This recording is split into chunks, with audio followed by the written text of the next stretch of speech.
Welcome to Never Again Is Now, a podcast about anti Semitism. I am Evelyn Marcus. And I am Phyllis Dimbler Miller. Today, news of anti Semitism bombards us from all sides. Our guest today, Rabbi Raphael Shore, explores a different perception of this hatred in his new book, Who's Afraid of the Big Bad Jew? Learning to Love the Lessons of Jew Hatred. Raphael Shore is an acclaimed filmmaker, human rights activist, and founder of the Clarion Project, a website that informs the public about violent extremism from all sides. Rabbi Shore is based in Jerusalem. Rabbi Shore, welcome to our show and thank you so much for coming on. Thanks for having me. It's a pleasure to be on your show. So I get to ask the first question today, which is pretty controversial because in your book you say that the greatest Jew haters often understand the Jews better than the Jews themselves. Would you care to explain that? Right. It's a great question. And my book is full of provocative statements like that because I want it to be provocative. The reason I want it to be provocative is because, and don't worry, I'm going to answer your question, is because I think that the Jewish world and the non-Jewish world as well has gotten it all wrong when it comes to anti-Semitism and the Holocaust and the reasons for this. And in my book, I'm trying to challenge the conventional wisdom about why Jews have been hated for so long. And so I try to be provocative because I'm trying to get people to think, and I'm trying to get the Jewish community and beyond to deepen our conversation about these issues. Um, so, number one, Adolf Hitler, we've been brainwashed, I would use the term. We've been indoctrinated. Our generation, the younger generation, my parents' generation, we've all been indoctrinated about understanding of the Holocaust, which was that Adolf Hitler was a megalomaniac, insane lunatic who had no clear ideas in his head, but he was all about power. That's all he was interested in. And he needed somebody to blame the problems of Germany on. The Jews were the easy scapegoat. He was evil for sure, but basically the story. That's all wrong except for the fact that he was evil. So, in fact, he had a very clear ideology. And it was a consistent ideology from 1920 when he first started to write until 1945 when he killed himself. And his last will and testament to the German people, it was total consistent on an ideology about, and in that ideology, the Jews were his main foe. And World War II and the Holocaust was an ideological war, and the main enemy were the Jewish people. And therefore, the Jewish people had to be destroyed because they were bringing in an ideology into the world that he thought needed to be eradicated. So, in the end, we understand that Hitler understood that the Jewish people brought humanitarianism into the world. And I bring all kinds of sources that the Jewish people were playing this role in history of bringing light and God and meaning and morality, ethical monotheism into the world. And that's why he wanted to wipe us out, because he was against that ideology. But In does, that didn't way, in that way, I'm just rounding it out. That's how he understood the Jews in many ways better than we did, because he said it was part of who we were. This ideology is what we're all about. And we've forgotten a little bit about what our national mission is, but Hitler didn't forget, and he saw our impact in history, and he saw that it's in our spiritual DNA. And in that way, it's an insight about who the Jewish people are that many Jewish people today do not understand.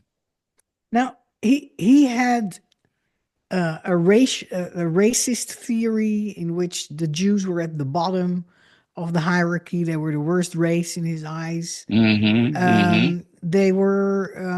had he despised their behavior as he stereotyped it and generalized it to all Jews. He was talking about greediness and money orientedness and all that greed.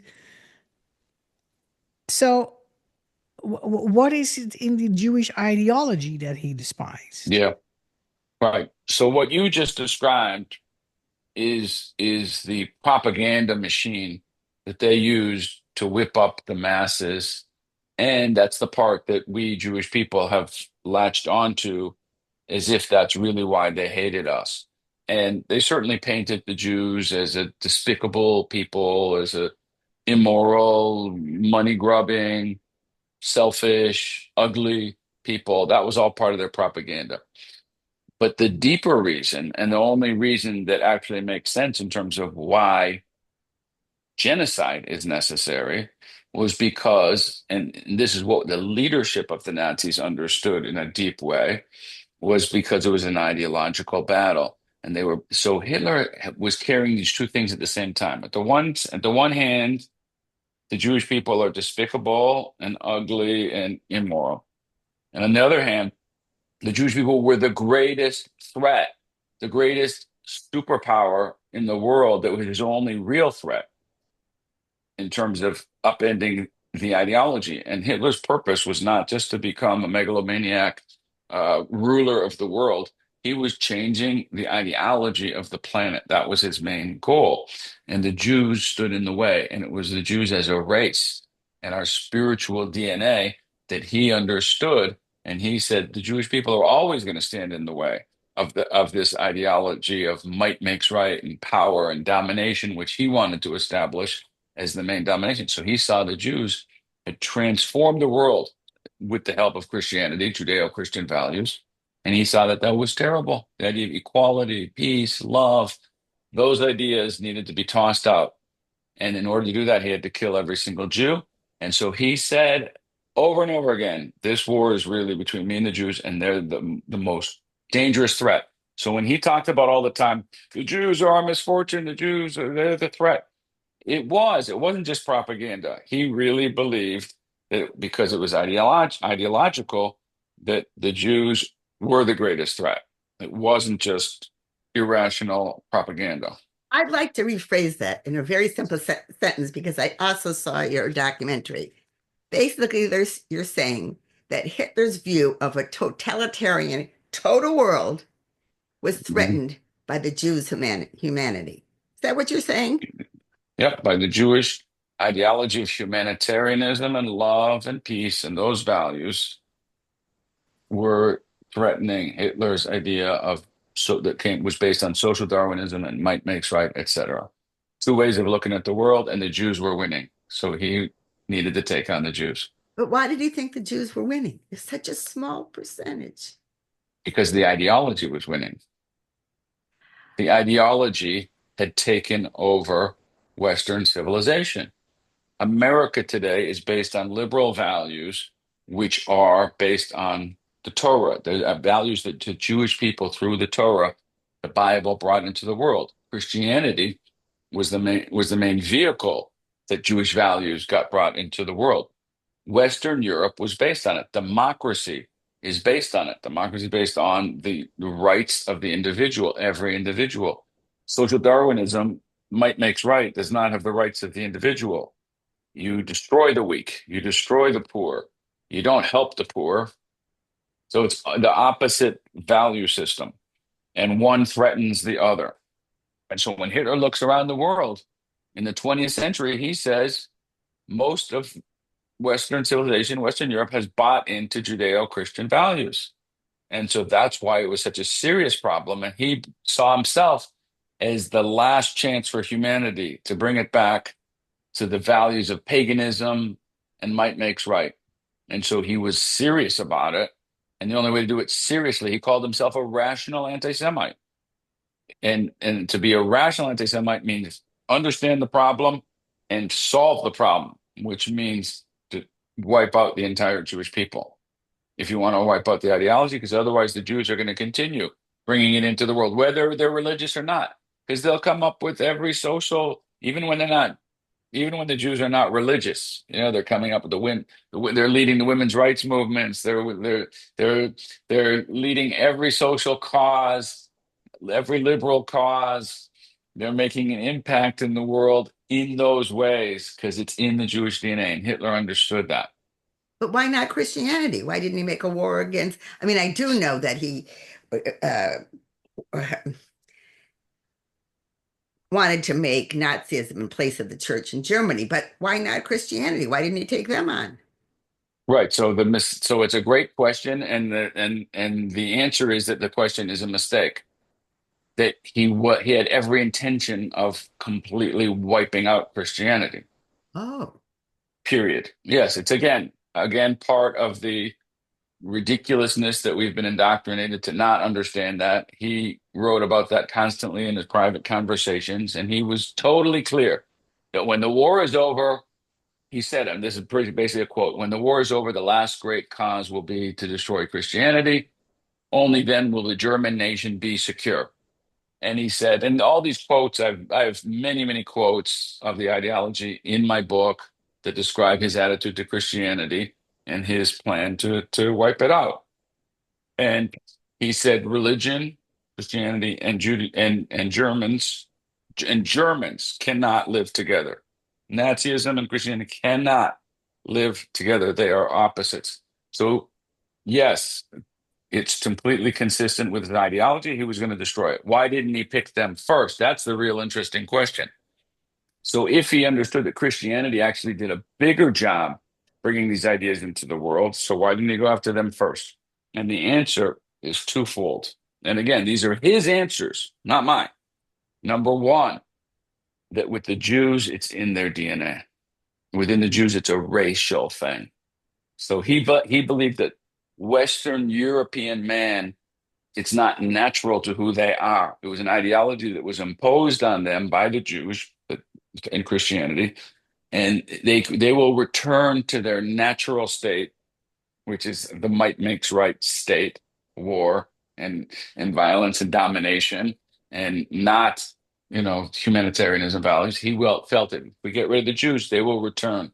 wait, If we get wait. rid of Just to Christianity, make it if we get clear, since the Jewish values were adopted by Christianity, so he's saying that they were not innately these pagans that became Christians. So right, he's saying right. we get rid of the Jews at the source, and Christianity will not have its strong Yeah, foundation. and then he was going to destroy the church. He was going to destroy all the churches. He was going to get rid of the church leadership, but he didn't have to kill every Christian. If he could get rid of the institution, he was going to attack the institution Because after destroying the Jews. he's basically saying Hitler was basically saying Jews will always stay Jews, and that's actually Yeah. what we say ourselves as well. That's right. That's right. It's in that. So he had that insight that Jews, it doesn't matter if they're raised religious or if they're knowledgeable, it's part of their neshama. It's part of their soul. It's part of, he called it the race, but if race in Nazi ideology had a spiritual, psychological dimension. It wasn't just a physical thing. So that was the first reason why he was going for the Jews first, because it was in our soul and it wasn't natural and innate to the European person. The second reason was because he saw it dying by itself. He saw Christianity dying Mm, by itself. mm. And so really there's a third reason, but the second reason was the big one, is that he said, look, it's deteriorating. People aren't going to church so much anymore. Let it die a natural death. I don't have to attack it. I don't have to do so much for it to dissipate. And that we have to say he was probably right about that as well. And the third thing was that he was strategic. He didn't want to take on that battle right away. First get them to be allies with him in the war against Russia and England and the Jews. Let's use them, and then they'll be surprised afterwards. But they should have known, because it was pretty clear what Hitler's intentions were. Now we also see other regimes like communism. There have been communist regimes there, and today there is critical race theory or the woke ideology. Those are also ideologies that turned out to become anti-Semitic. What is it in those ideologies that is not? Why is it hating Judaism? or So Jews? what I so what I'm saying in the book and the film is that many people are bothered by the Jews, and many people throughout history have been bothered by the Jews. Very few people have had the clarity that Hitler had. But it turns out that Hitler's explanation for why he hates the Jews and why there's a Jewish problem is the same as the Torah's explanation. And the Torah has had an explanation for anti-Semitism that is the correct one for all time. Not a new idea, but for most of us, it's a new idea. And that is that anti-Semitism is a fight against morality, as we've been describing it. It's a fight against God. It's a fight against ethical monotheism. When you're fighting the Jews, you're fighting this value system and you're fighting God. And you don't want the world to go that way, the way that the Jews were given a mission at Mount Sinai. And so I quote, there's actually a play on the words. At Mount Sinai, hatred came into the world. Sinai and Sin'ah are two related words, Sinai and hatred.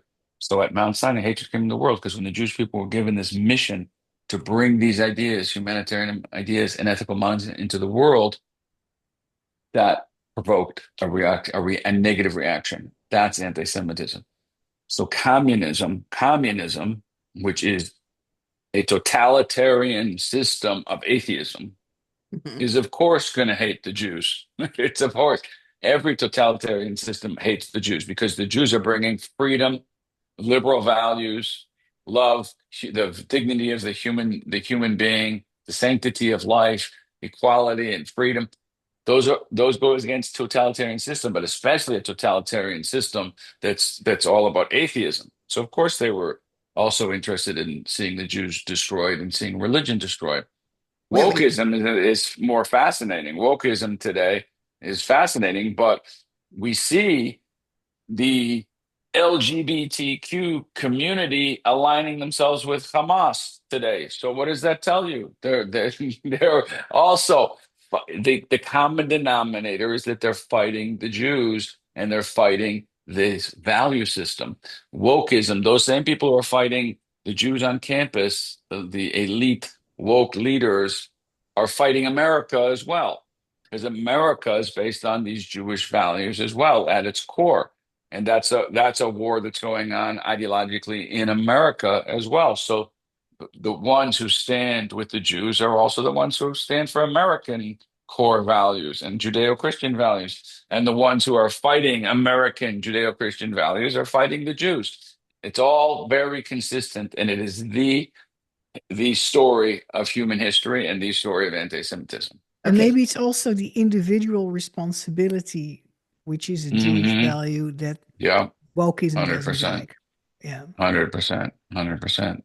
Yeah. Yes, what bothers me, and then I want to ask you what we're going to do about it, or what is again reading the Wall Street Journal this morning about something, and without naming names, the big thing, Columbia University student, and he belongs to an organization that literally says it wants to destroy Western civilization. I mean, Yeah. do they Hmm. understand what they're saying? They really want to go back to the Stone Age. And I thought to myself, well, he's a man, so he probably would like that a little bit.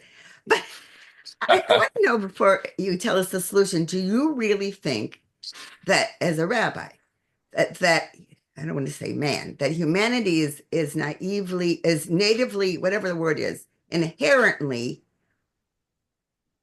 non-moral and needs the system? No. As a rabbi, I believe that God created man a very complex being.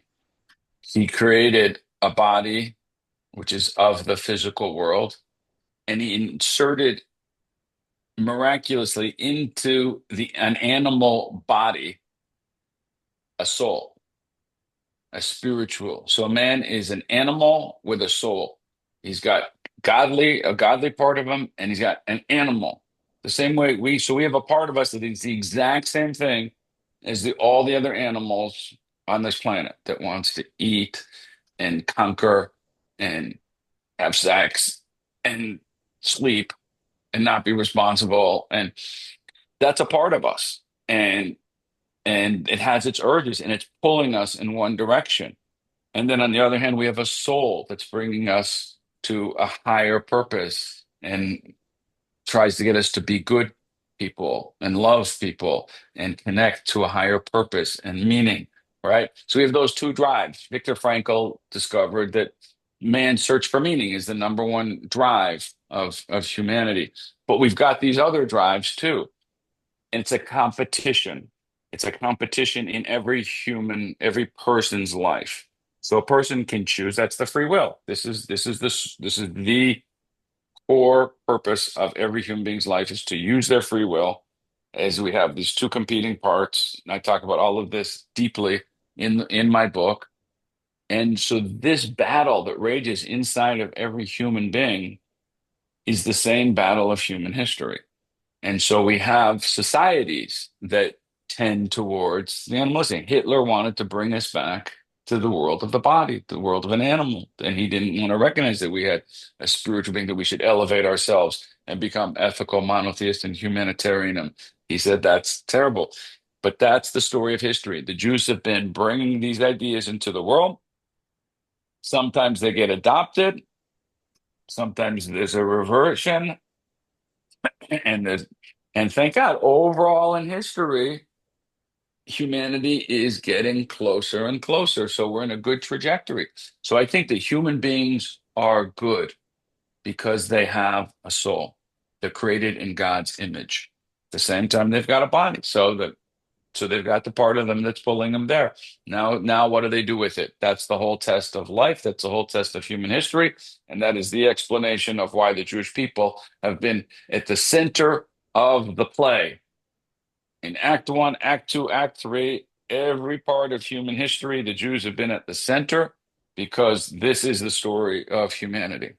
And that's where I'm getting to with the book and the film. Is like this is fundamental, foundational ideas here that we all needed to understand, not just to understand anti-Semitism, but to understand what life's about. So what are we supposed to do? No, wait. In your documentary, Tragic Awakening, you call October 7 a wake-up call for all Jews. Can you please Yeah. elaborate on this and what it is you think Jews need to do now? Yeah. Yeah, it's called a tragic awakening because it was a terrible, terrible tragedy, and it still is. We're still at war. I have a son who's in the military now, and we're still living with this. We're dealing with this constantly, and it's the whole nation is traumatized, and it's a horrible situation that we arrived at out of naivete and not understanding the evil of the other side. Um, at the same time, it's been an awakening. It's been an incredible awakening of Jewish people realizing that, wow, we are the Jewish people. Mhm. And they hate us because we're the Jewish people. And we're proud because we're the Jewish people. And we're united because we're the Jewish people. And we should unite. So it's kind of inexplicable that we've had that awakening, but that is, I talk about that in the book too. And it's in the film a little bit too. It's to some degree, anti-Semitism is a tool that we can't assimilate. We can't disappear. When we lose track of our mission, we will get reminders. And we get reminders by non-Jews saying, don't think that you're the same as us. You're Jewish. And we get terrible reminders throughout our history. And this has been the latest. And therefore, the greatest thing we can do is to continue that awakening, and we can love being Jewish. Our response, they hate us because we're Jews. They don't hate us because we have too much money. They don't hate us for all the different explanations that we've been taught or the real reason for anti-Semitism. Those are not. They hate us because we're Jews. They hate us because of this core mission of who we are. And that's the deep explanation. It's not just like it's not because we killed Jesus, and it's not because we had too much money. It's also, and it's not because of our race or because he needs a scapegoat. It's also not because we're colonialists. It's not because we're treating the Palestinians so badly. That's not it. They're trying to kill the Jews because they want to kill the Jews because of who we are and what we represent in the world. And therefore, our response is to be Jewish. They hate us for being Jewish, be Jewish. Let's do what we are all about. Let's understand it more deeply, what it means to be Jewish, and let's embrace it because we are part of the most amazing people. We are an incredible people who have resilience like none other. And this is what Hitler understood. Hitler understood it. We're the only foe that we've been through so much persecution. We've been beaten up so badly. So it's understandable we've lost track a little bit about who we are and what we represent. But we're still here and we're still vital. And the prophecies have come true, and we're back in the land of Israel, and we're a loving, caring, family-oriented people who are trying to make the world a better place. Just not listen. Let's not listen to the anti-Semites about who we are. Let's know who we are, and let's embrace our mission and understand it more deeply. And And in the end, anti-Semitism is a spiritual and moral phenomena. The solution is moral and spiritual. It's not by telling people about the statistics about how many people are anti-Semite. It's not end Jew hatred, combat Jew hatred, et cetera, et cetera. We spend too much time on that. We need to elevate ourselves and reclaim our mission and have moral self-confidence about who we are.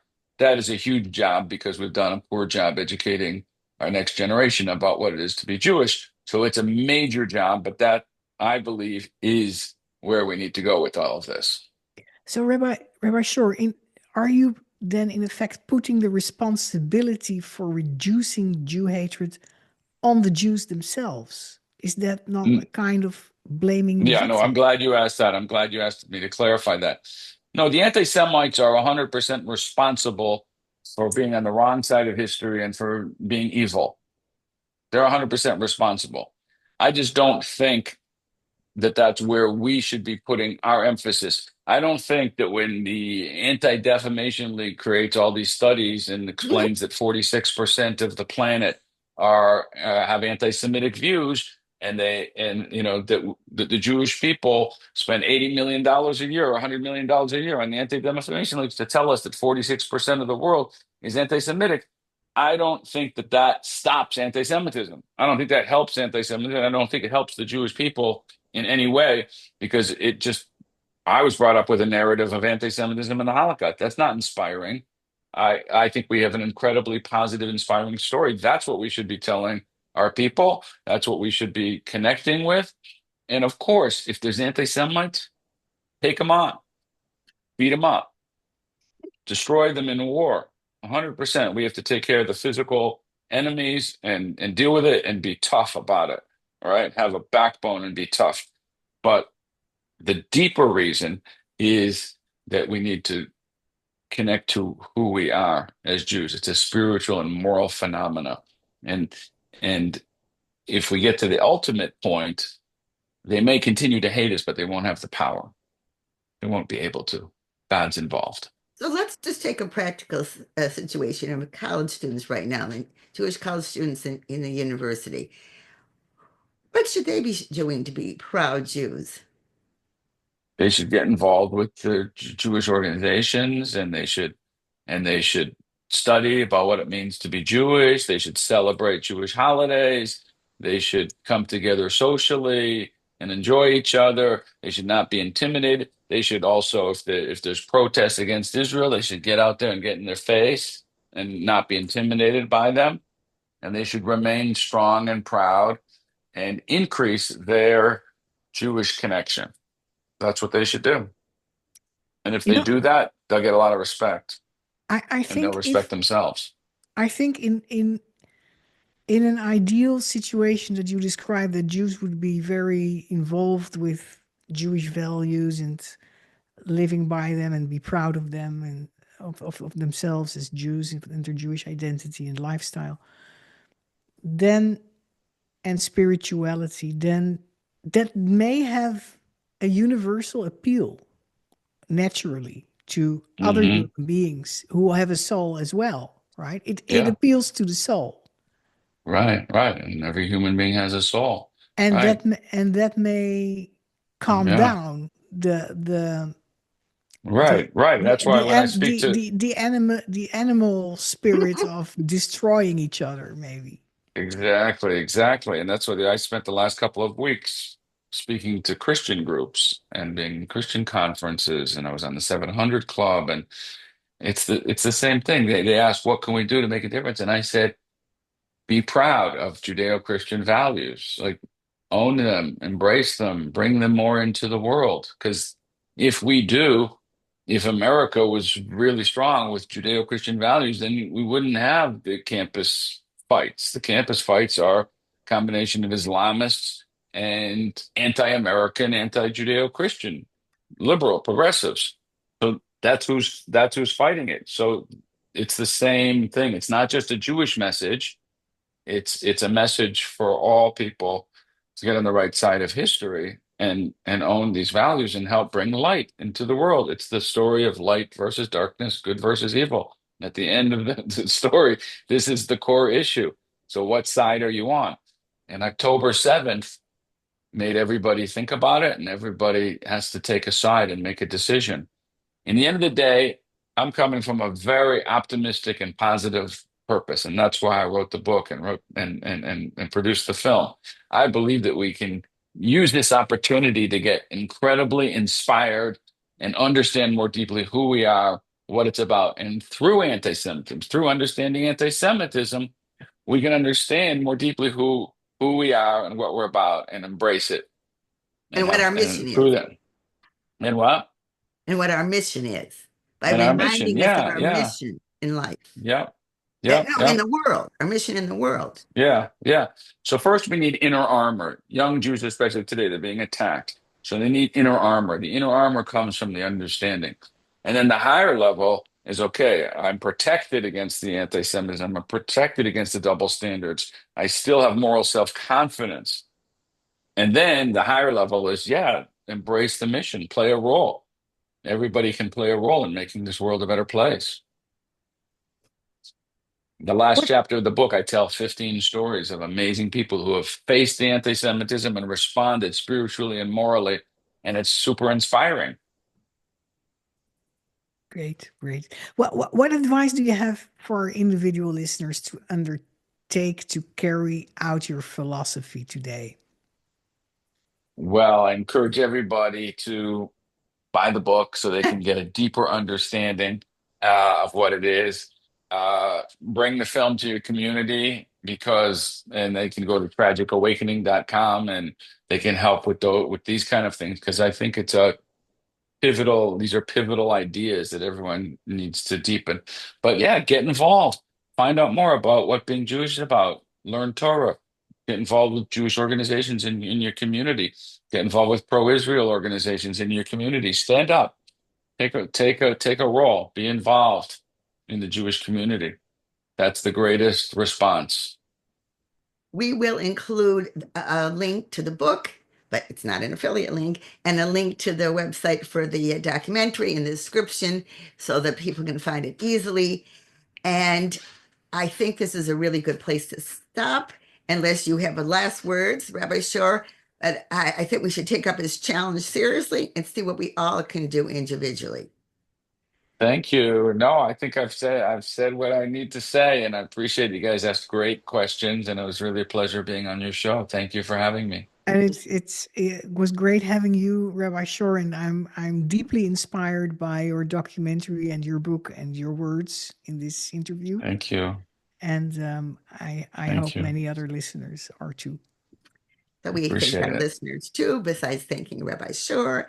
And for those of you who want to know anything more about Evelyn and myself and our work, you can go to Never Again Is Now podcast on YouTube, Apple Podcasts, and Spotify. And as we end every episode, though, we do say, speak up against anti-Semitism and all hate. The mission of the Jews.